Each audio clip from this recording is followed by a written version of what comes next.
Tapi ketika Ustaz, pertanyaannya terkait tentang suatu mazhab, bahwa yang saya ketahui itu hanya ada 4 mazhab yang seperti ya mazhab Syafi'i, mazhab Hanafi, Hambali dan Maliki. Nah, yang sekarang kita dalami terkait tentang kitab yang ditulis oleh Syekh Taqiyuddin An-Nabhani, ya. Jadi mengapa Syekh Taqiyuddin tidak ada dalam sebuah mazhab seperti 4 lainnya? Tidak ada dalam semua mazhab. Dalam sebuah mazhab. Kenapa Syekh Taqiyuddin An-Nabhani tidak mengadopsi salah satu mazhab? Mungkin demikian Ustaz. Ini orang baik.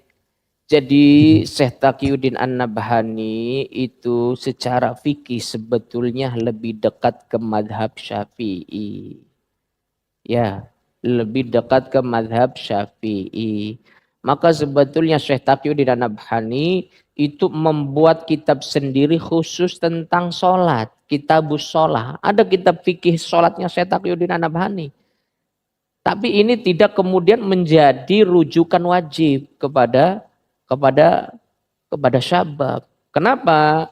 Karena Syekh Taqiyuddin An-Nabhani tidak fokus di situ. Kalau kemudian sabab fikihnya wajib sholatnya seperti Syekh Taqiyuddin An-Nabhani misalnya seperti itu kan.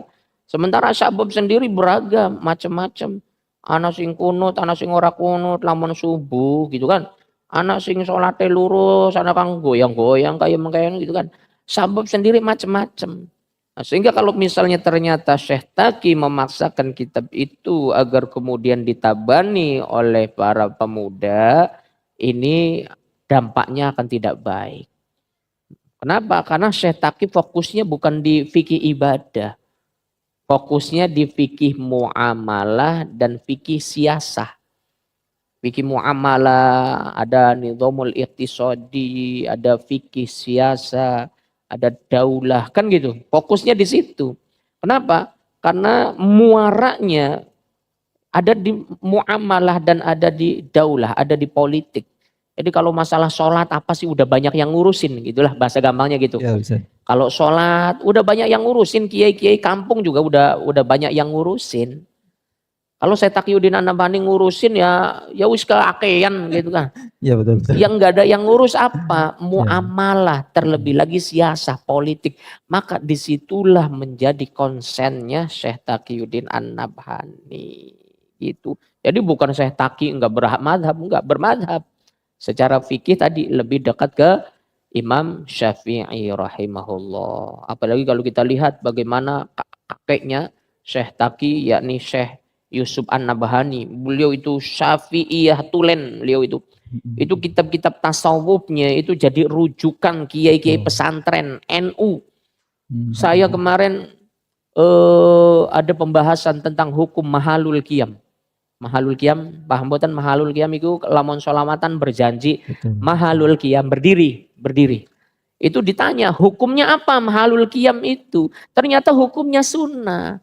Yang dijadikan rujukan oleh para kiai ternyata kitabnya kakeknya Syekh Taqiyuddin An-Nabhani, Syekh Yusuf An-Nabhani. Jadi Syekh Yusuf An-Nabhani sendiri justru membela bahwa mahalul qiyam itu sesuatu yang dianjurkan. Karena ini menjadi amalan para ulama sebagai penghormatan atas maulidnya Rasulullah Muhammad SAW. Jadi Syekh Yusuf An-Nabhani kakeknya Syekh Taqi. Syekh Taqiyuddin An-Nabhaninya banyak yang menentang, sementara kakeknya sendiri pendapat-pendapatnya, kitab-kitabnya banyak yang make. Jadi gitu, lebih dekat mazhabnya ke Syafi'i. Wallahu a'lam bishawab. Kalau bicara tentang mazhab Ustaz, ini boleh nggak kemudian seseorang itu berbeda dengan mazhab yang mutabar itu Ustaz? Syafi'i, Hambali, Maliki, Hanafi, mungkin dalam perkara apa gitu, dia ingin pendapat sendiri, mungkin boleh nggak Ustaz? Boleh. Boleh Ustaz ya? Yang penting kita bisa beristimbatul hukum sendiri. Boleh. Kan gini, ada yang namanya muqallid, ada namanya muttabi. Yang namanya muqallid itu siapa? Orang yang taklid buta wis pokoknya isun sholate nyontoh Imam Syafi'i. Imam Syafi'i sholat takbiratul ihram bunyi Allahu Akbar. Ya wis isun Allahu Akbar. Dalilnya apa? Mbuh cari Imam Syafi'i mekoten. Itu taklid. Ada mutabi, sudah dia ngikut Imam Syafi'i plus dia tahu dalilnya. Kenapa kamu ikut Imam Syafi'i syaratnya? Oh, karena kata Imam Syafi'i ada dalilnya. Hadis Nabi ini, ayat Al-Quran ini boleh. Kalau kita bisa menggali hukum sendiri, maka tadi boleh saja kita pakai pendapat sendiri. Yang penting kita bisa menggali hukum sendiri, dan hukum yang kita gali sendiri itu dipastikan kuat dibandingkan dengan yang sudah ditetapkan oleh para ulama. Gini, saya seringkali melogikakannya. Itu mazhab, ibarat jalan itu jalan yang udah pasti. Kita kalau mau ke Tegal lewatnya mana, kita mau ke Jakarta lewatnya mana, kita mau ke mana, Purwokerto lewatnya mana. Kalau kita ngikut mazhab, itu udah pasti, oh jalannya ini. Kenapa? Karena dari dulu sudah ditempuh, sudah ditelusuri oleh para ulama, khususnya ulama-ulama yang muktabar tadi. Kalau Ustadz, kalau saya nggak mau ngikut ulama, boleh atau tidak? Mau ke Tegal tapi nggak mau ikut jalur yang udah dibuat para pendahulu, boleh, soalnya belangsak nang sawah, belangsak yang kebunnya orang apa-apa loh. Hari isun sih pengen ya sih gampang banget, numpak kereta apa Malang, gitu. jos. Luar biasa itu ya. Coba. Artinya boleh ya, kalau misal kemudian ada yang kemudian mengatakan setaki kemudian oh ini berbeda dengan pendapat yang lain, ya mungkin dari setaki sendiri itu dia memang kemudian ada kemampuan untuk kemudian berijtihad.